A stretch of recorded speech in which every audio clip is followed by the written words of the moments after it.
tractors get old and disappear. But some engines just refuse to quit. For generations of American farmers, these diesels pulled through long days, bad weather, hard ground, and harvest after harvest. And even today, owners are still rebuilding them instead of replacing them. Welcome to Golden Age tractors.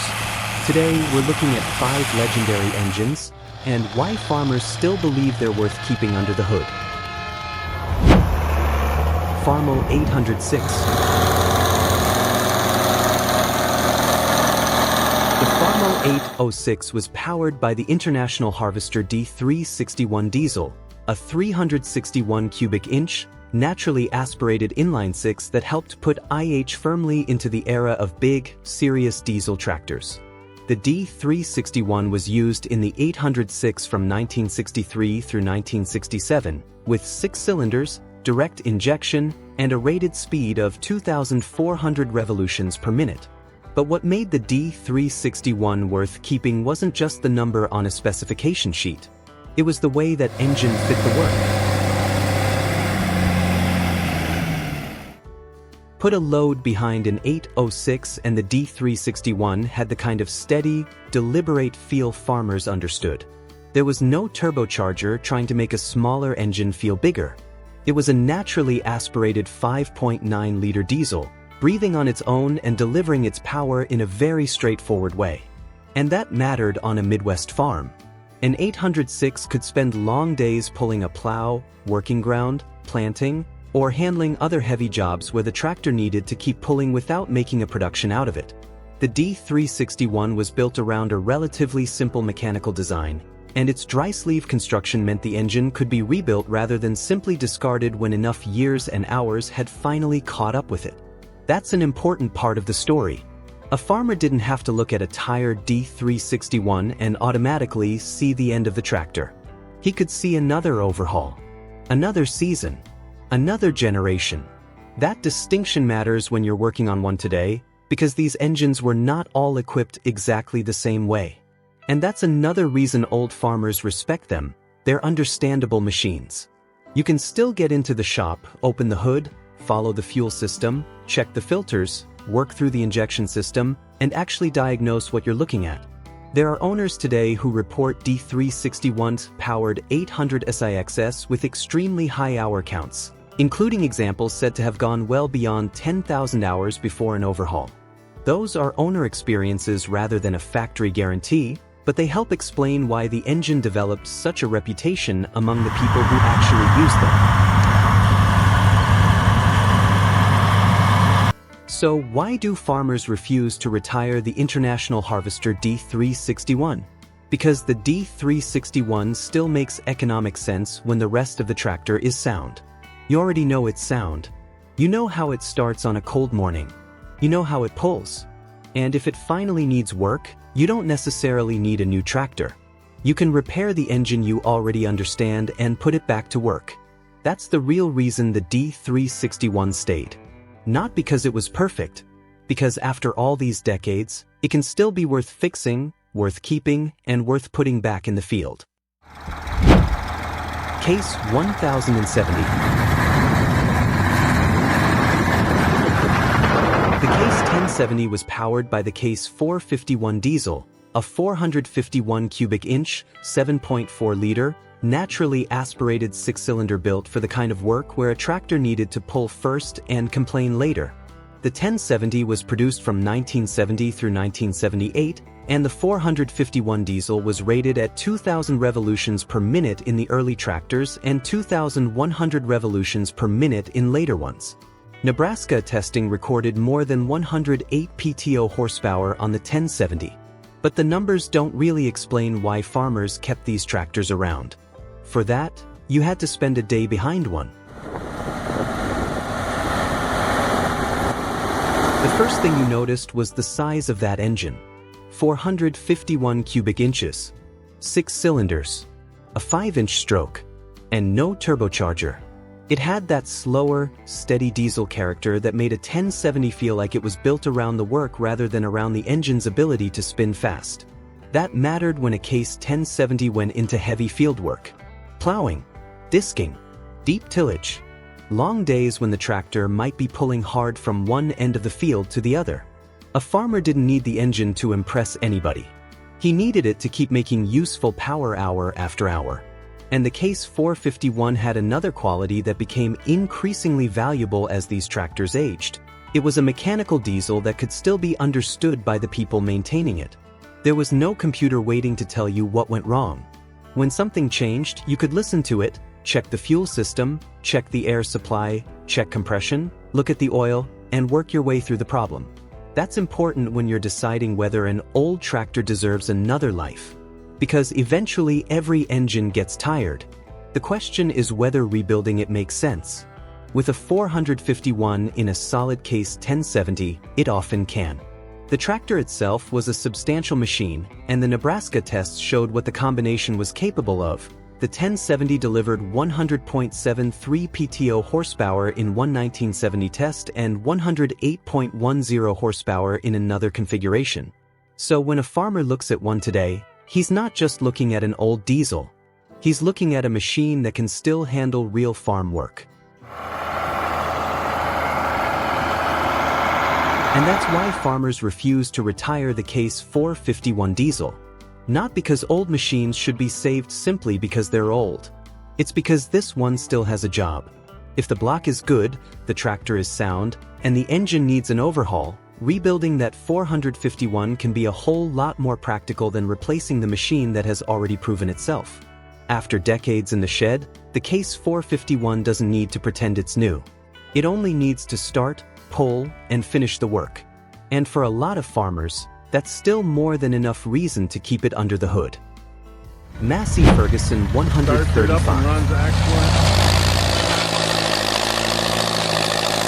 The Massey Ferguson 135 was powered by the Perkins AD 3.152 diesel, a 152.7 cubic inch, 2.5-liter, 3-cylinder diesel that became one of the most familiar small farm engines of its time. It was naturally aspirated, direct injected, and rated around 45.5 horsepower at 2,000 revolutions per minute, with its strongest listed torque coming down around 1,300 revolutions per minute. And that tells you something important about this engine. It was never meant to be the biggest engine in the yard. It was meant to keep working.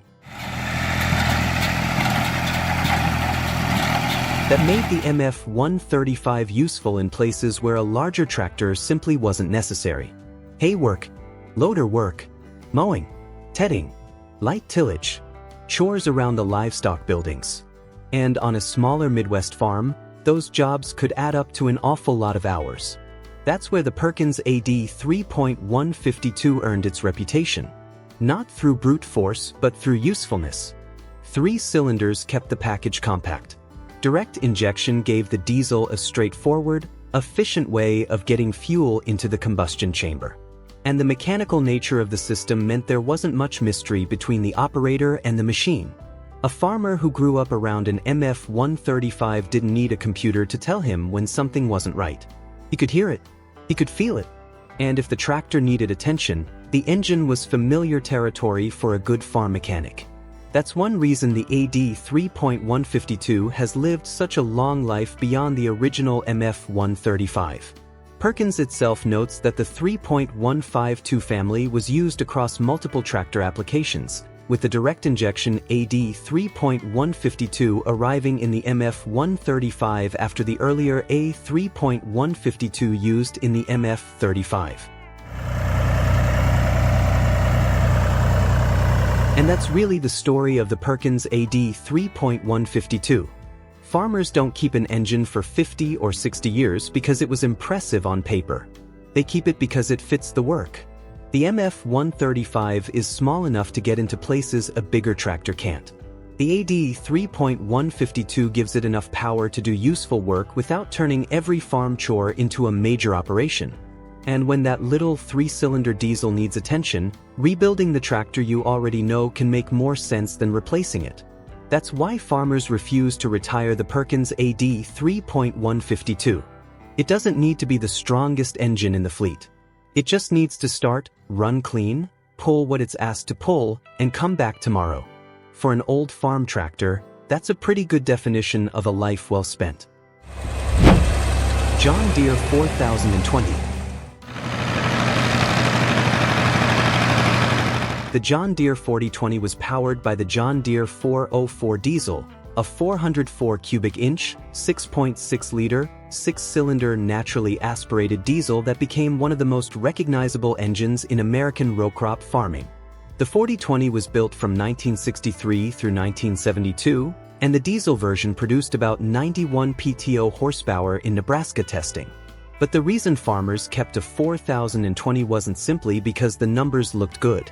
It was because the 404 diesel had a way of making a tractor feel dependable.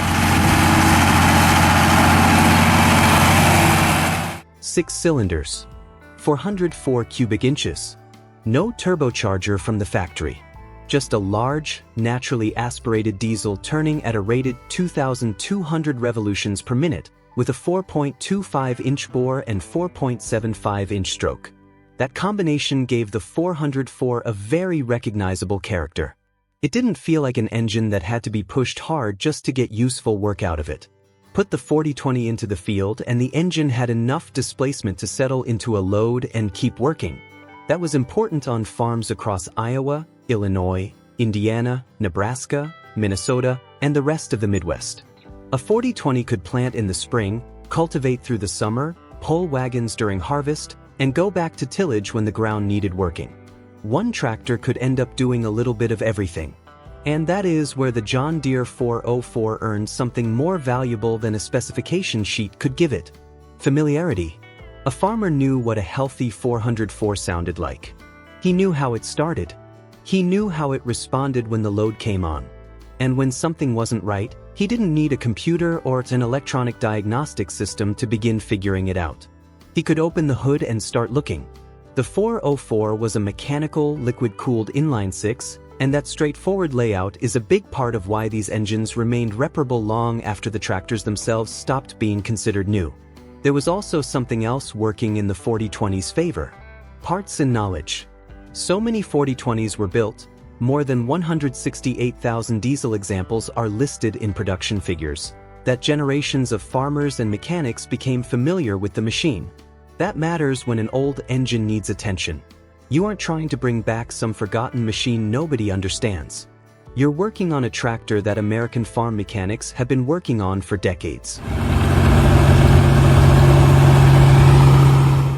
So why do farmers refuse to retire the John Deere 404 diesel? Because the 404 doesn't need to be the newest engine in the shed to remain useful. If the block is sound, the fuel system is right, and the rest of the tractor is worth saving, rebuilding that engine can still make practical sense. And maybe that's what makes the 4020 different. Farmers don't keep the John Deere 404 because they are stuck in the past. They keep it because they know what it can still do. It starts. It pulls. It works.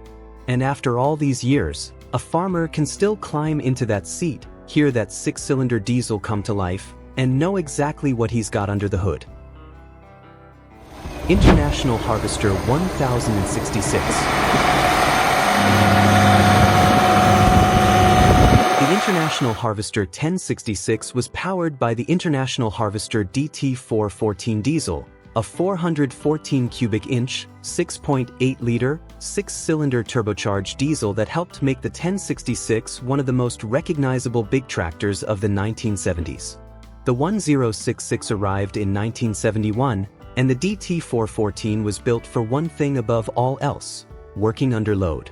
And if you've ever heard one of these engines working hard, you already know there was nothing subtle about it.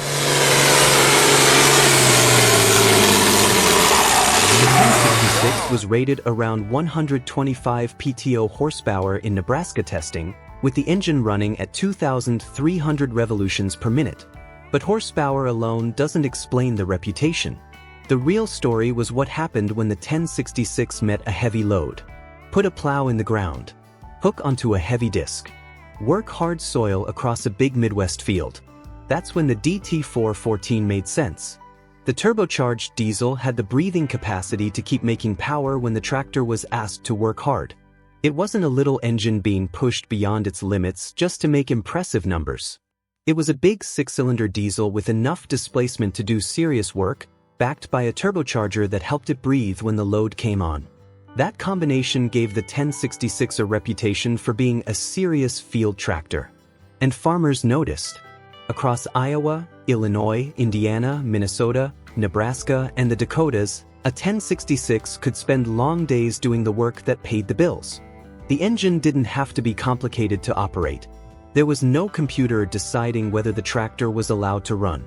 For the farmer who understood diesel engines, that mattered. You could hear the turbo come alive. You could hear the engine settle into the load.